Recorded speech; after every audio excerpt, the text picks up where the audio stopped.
New at 5:30, she's blazing her own trail decades after Title IX first passed. Evie Odom never had a chance to compete in high school and college, but her love of sports has come full circle thanks to her generous donation to a local university. Philip Townsend has her story.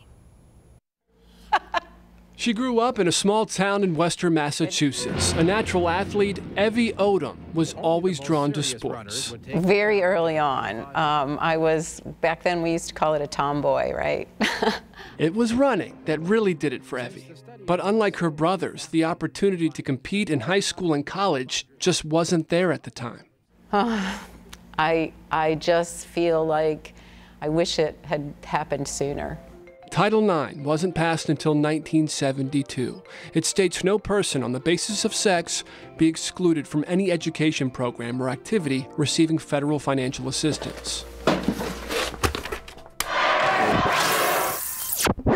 People told her she couldn't throw. Made me feel bad.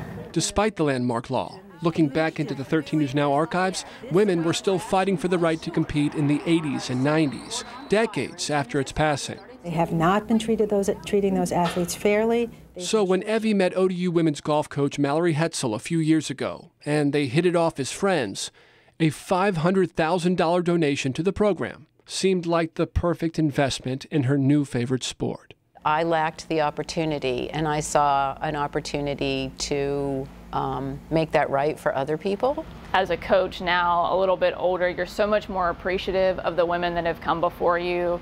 A champion for the next generation of female athletes, Evie now has her own place in Title IX history.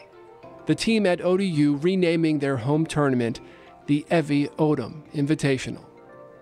For 13 News Now, I'm Philip Townsend. And Evie never gave up on her love of running. She still competes in marathons all across the country.